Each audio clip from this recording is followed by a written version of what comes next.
Uniform ని ఒకరు దయతోటి వేసుకోలేదండి.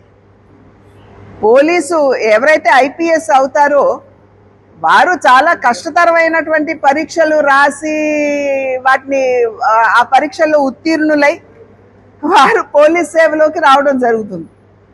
సాధారణంగా మనం ఏమంటాం, పోలీసుని 4వ సింహం అంటాం. ఇప్పుడు రాష్ట్రంలో లా అండ్ ఆర్డర్ని కాపాడటానికి వారి ప్రాణాన్ని సైతం వారు పణంగా పెడుతూ ఉంటారు.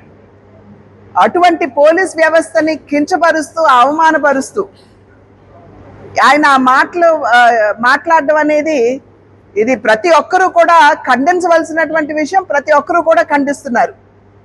అందులోనూ అక్కడ అన్నమయ్య జిల్లాలో అక్కడ ఉన్నటువంటి ఎస్పీ ఎవరండి? మహిళ.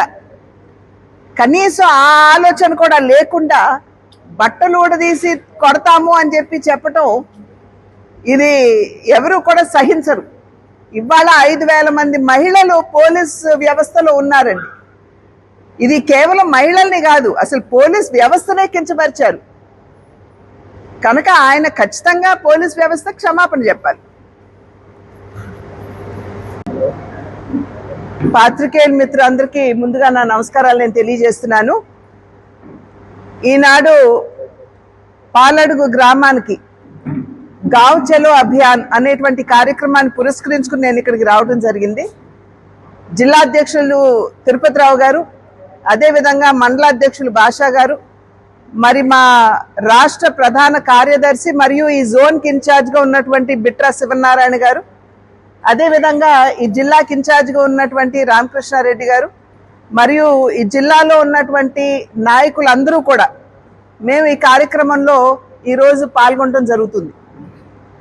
భారతీయ జనతా పార్టీ సేవకి పెద్దపీట వేసేటువంటి పార్టీ. మీరు ఒక్కసారి భారతీయ జనతా పార్టీ సిద్ధాంతాన్ని కనుక తచ్చి చూసినట్లయితే అంత్యోదయ అనేటువంటి మూల సిద్ధాంతానికి కట్టుబడి అంకితమైనటువంటి పార్టీ భారతీయ జనతా పార్టీ. అంత్యోదయ అంటే సమాజంలో ఉన్నటువంటి అన్ని వర్గాల వారికి కూడా నిజమైనటువంటి సంక్షేమాన్ని అందిస్తూ వారిని అభివృద్ధి పదంలో నడిపిస్తూ తద్వారా భారతదేశ సర్వతోముఖాభివృద్ధిని సాధించాలి అనేటువంటి లక్ష్యం. నరేంద్ర మోడీ గారు 2014 దేశ పగ్గాలు చేపట్టిన నాటి నుండి నేటి వరకు కూడా, అంటే ఈ 11 సంవత్సరాలు కూడా ఎవరైనా సరే వారి నాయకత్వంలో ఉన్నటువంటి కేంద్ర ప్రభుత్వం ప్రవేశపెట్టినటువంటి పథకాన్ని కనుక చూసినట్లయితే ప్రతి ఒక్కటి కూడా దేశంలో ఉన్నటువంటి పేదవాడు, వెనుకబడిన కులాలకి చెందినటువంటి వారు, నిమ్న కులాల్లో ఉన్నటువంటి వారి యొక్క సంక్షేమాన్ని అభివృద్ధిని ఆకాంక్షిస్తూ ప్రవేశపెట్టినవని చెప్పి మనందరికీ కూడా అర్థమయ్యేటువంటి విషయం. దేశాన్ని పట్టి పీడిస్తున్నటువంటి అనేక రుగ్మతులకి ఇవాళ నరేంద్ర మోడీ గారు ప్రధాని అయిన నాటి నుండి వాటన్నిటికీ కూడా పరిష్కారాలు అందిస్తున్నారు.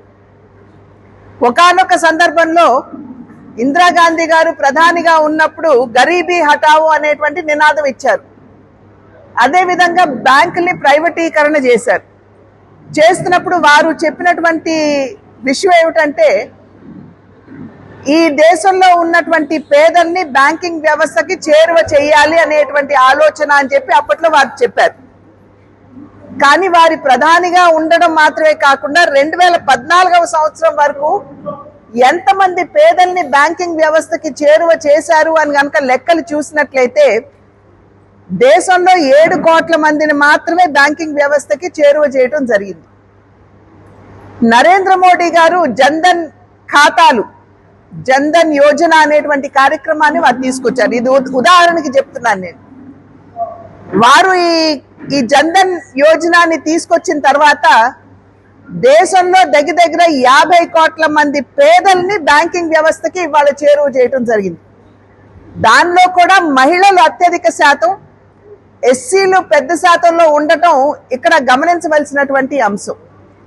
అదేవిధంగా అనేక కార్యక్రమాలు, పేదవాడి జీవితానికి భరోసా లేకపోతే ప్రధానమంత్రి జీవన్ జ్యోతి యోజన, సురక్షిత్ యోజన అనేటువంటి కార్యక్రమాలు తీసుకొచ్చారు. అంటే చాలా తక్కువ ప్రీమియంతో 12 రూపాయలతో జీవన్ జ్యోతి యోజన, 336 రూపాయలతోటి సురక్షిత్ యోజన అంత తక్కువ ప్రీమియం